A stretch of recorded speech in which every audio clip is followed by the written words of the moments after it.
Hello student, मैं Subhash sir स्वागत करते हैं सृष्टि यूपी बोर्ड टॉपर के ऑनलाइन प्लेटफॉर्म पर। आज केमिस्ट्री में हम लोग विद्युत रसायन चैप्टर में इलेक्ट्रोड के बारे में चर्चा करेंगे। पिछले क्लास में हम लोग कोरहाउस का नियम और कोरहाउस के नियम के अनुप्रयोग इसको हमने पढ़ा और इससे संबंधित न्यूमेरिकल के बारे में हमने चर्चा किया। आज हम लोग पढ़ेंगे इलेक्ट्रोड क्या होता है, इलेक्ट्रोड विभव किसे कहते हैं और मानक इलेक्ट्रोड विभव किसे कहते हैं। ठीक है, तो चलिए शुरू करते हैं।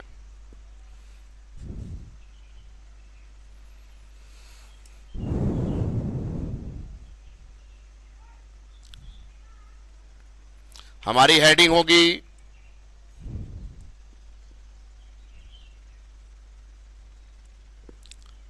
इलेक्ट्रोड।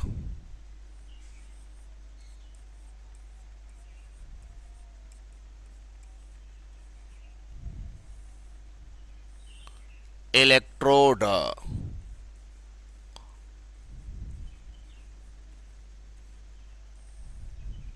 ठीक है।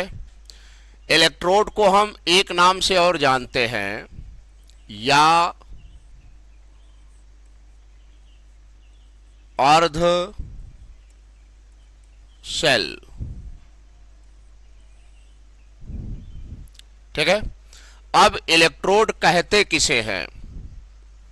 आप अक्सर सुने होंगे कि एनोड, कैथोड इलेक्ट्रोड के रूप में प्रयोग किए जाते हैं। कितने लोग को तो पता ही नहीं होता पहले इलेक्ट्रोड होता क्या है। तो देखिए, इलेक्ट्रोड होता क्या है, जरा ध्यान दें। इलेक्ट्रोड की कहानी यह है कि जब किसी धातु की छड़ को, ध्यान दीजिए,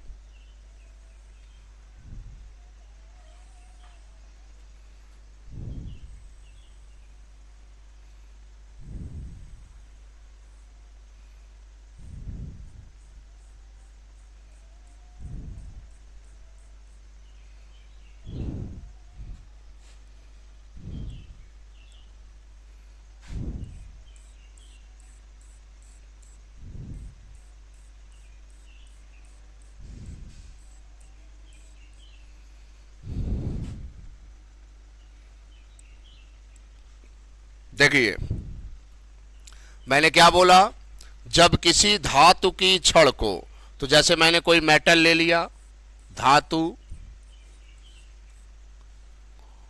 उसी धातु के लवण के विलयन में हम डुबाएं, धातु लवण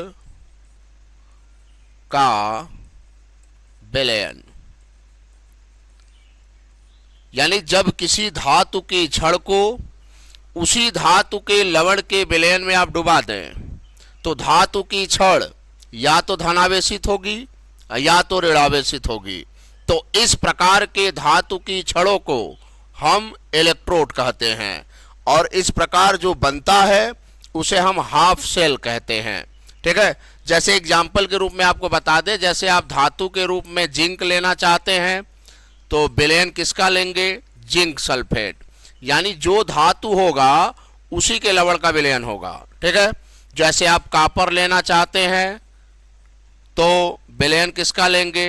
कॉपर सल्फेट का। तो इसी तरह जिस धातु की छड़ होगी विलयन भी उसी धातु का होगा।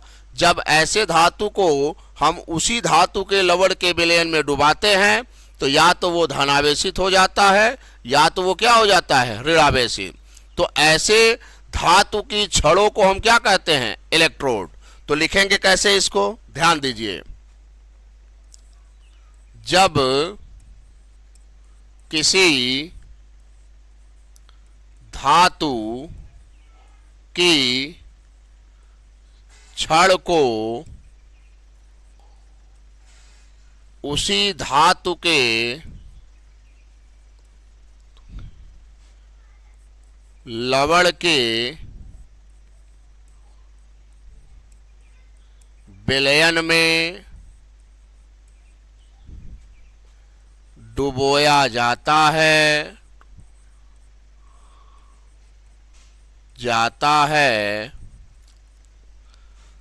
तो धातु की छड़ धनावेशित या ऋणावेशित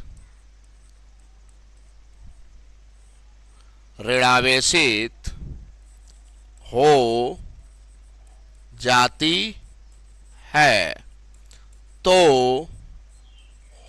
इस प्रकार की छड़ों को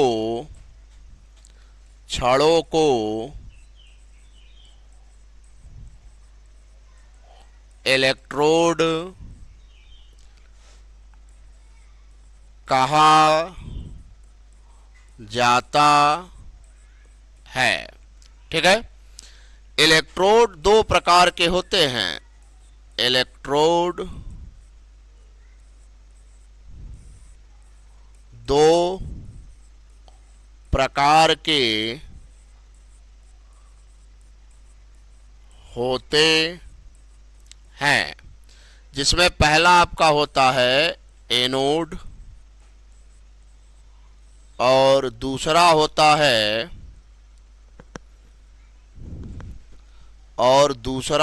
है हमारा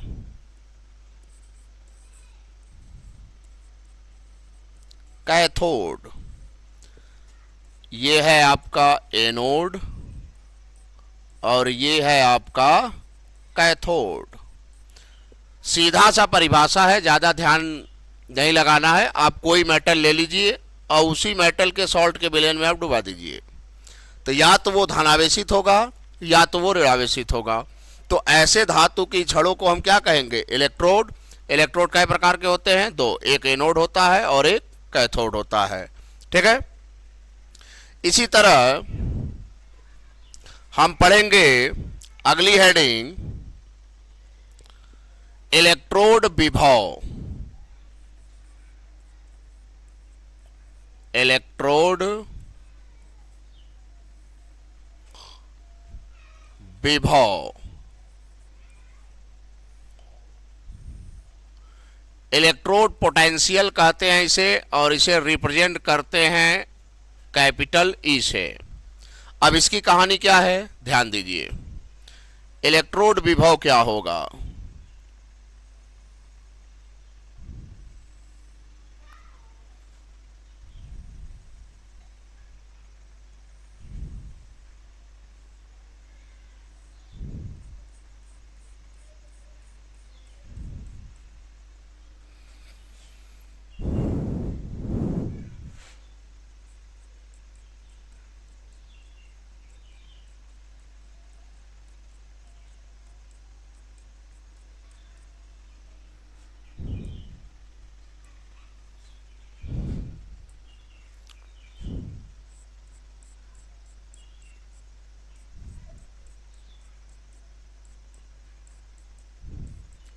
अब देखिए इलेक्ट्रोड विभव की कहानी क्या होगी, ध्यान दीजिए। जब किसी धातु की छड़ को उसी धातु के लवण के विलयन में आप डुबोएंगे, तो अभी आपने पढ़ा या तो वो धनावेशित होगा या तो ऋणावेशित होगा, तथा समान मात्रा में विपरीत आवेश विलयन में आ जाएगा। क्यों आएगा? उसको उदासीन करने के लिए। तो जिसके कारण धातु और विलयन के मध्य एक विभवांतर उत्पन्न होगा। उसी विभवांतर को हम कहेंगे इलेक्ट्रोड विभव। जैसे एग्जाम्पल के रूप में हमने यहाँ पे क्या किया, हमने लिया यहाँ पे जिंक धातु को हमने लिया और उसे हमने जिंक सल्फेट के विलयन में हमने डुबा दिया। देखिए हमने जिंक धातु लिया, उसे कहाँ डुबा दिया हमने? जिंक सल्फेट के विलयन में। तो जो जिंक धातु है, जैसे ही आप इसको डुबाएंगे ये तुरंत ऋणावेशित हो जाएगा। अब इस ऋणावेश को उदासीन करने के लिए समान मात्रा में विपरीत आवेश विलयन में इलेक्ट्रोड के चारों तरफ एकत्रित हो जाएगा। तो जब ये ऋणावेशित हुआ तो पॉजिटिव चार्ज विलयन में आ गया, जिसके कारण मेटल और विलयन के मध्य एक विभवांतर उत्पन्न हो गया। और उत्पन्न इसी विभवांतर को हम इलेक्ट्रोड विभव कहते हैं। बहुत नॉर्मल परिभाषा है, पेपर में बस पूछता रहता है एक आध नंबर का। ठीक है, तो लिखेंगे कैसे? जब किसी धातु की छड़ को उसी धातु के लवण के विलयन में डुबोया जाता है तो धातु की छड़ धनावेशित या ऋणावेशित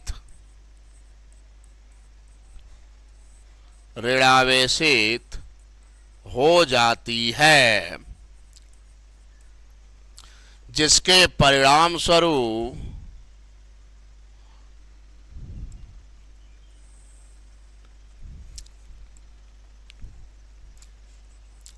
तथा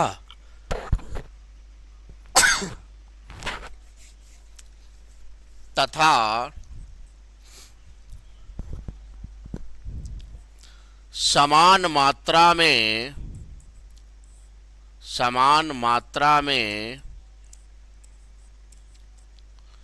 विपरीत आवेश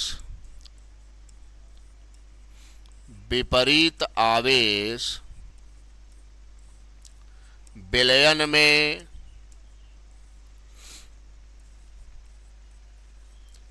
आ जाता है, जिसके परिणाम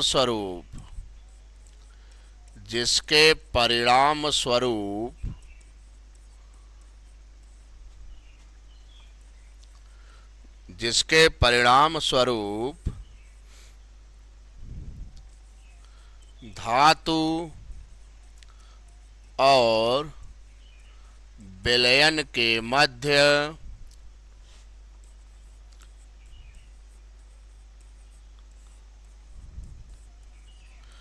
विभवांतर उत्पन्न हो जाता है, जिसे इलेक्ट्रोड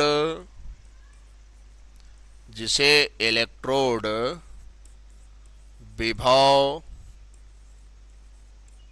कहा जाता है। और इसे किससे रिप्रेजेंट करते हैं भाई? इसे कैपिटल ई से प्रदर्शित करते हैं। तो देखिए एकदम आसान है। जब किसी धातु की छड़ को उसी धातु के लवण के विलयन में डुबोया जाता है तो धातु की छड़ या तो धनावेशित होगी या तो ऋणावेशित होगी, तथा समान मात्रा में विपरीत आवेश कहाँ आ जाएगा?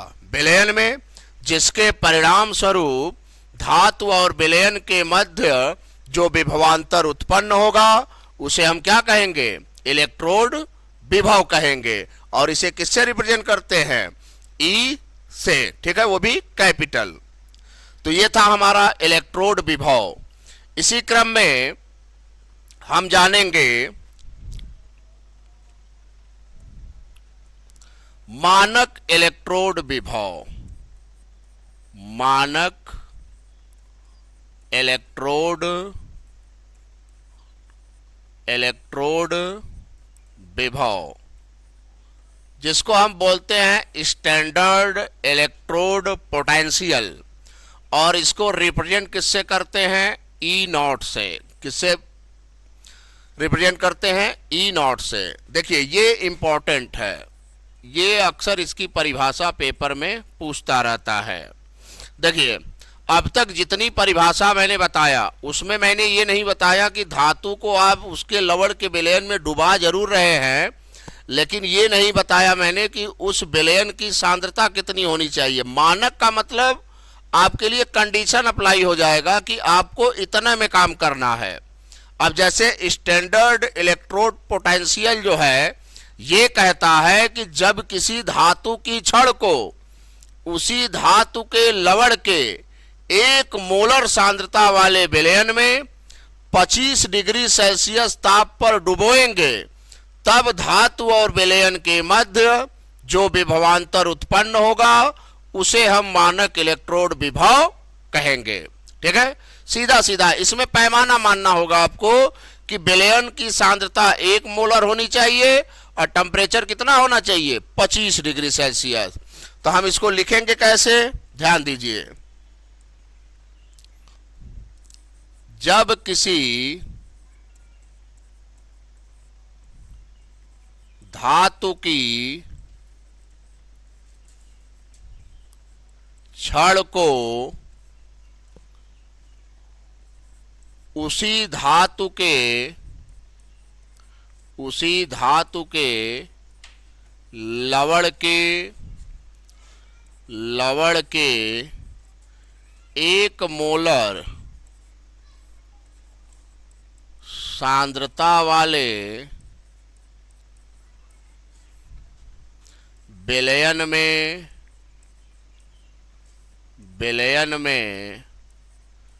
25 डिग्री सेल्सियस ताप पर डुबोया जाता है, तो धातु और विलयन के मध्य जो विभवांतर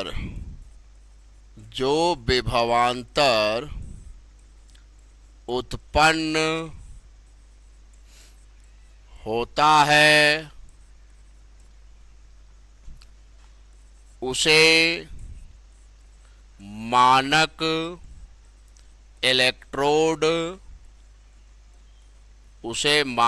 इलेक्ट्रोड विभव कहा जाता है। ठीक है, इसे किससे रिप्रेजेंट करेंगे भाई, इसे E0 से प्रदर्शित करते हैं। तो ये था हमारा इलेक्ट्रोड विभव और मानक इलेक्ट्रोड विभव। ठीक है, अब इसके बाद हम लोग चर्चा करेंगे सेल पे। जब तक आप इन तीनों हेडिंग को नहीं जानेंगे आप सेल नहीं समझ सकते। ठीक है, तो अब इसके बाद हम लोग पढ़ेंगे सेल के बारे में। आज बस इतना ही। आज हम लोगों ने इलेक्ट्रोड विभव और मानक इलेक्ट्रोड विभव के बारे में चर्चा किया। ठीक है, बाकी नेक्स्ट क्लास में हम लोग सेल पे डिस्कस करेंगे। ठीक है।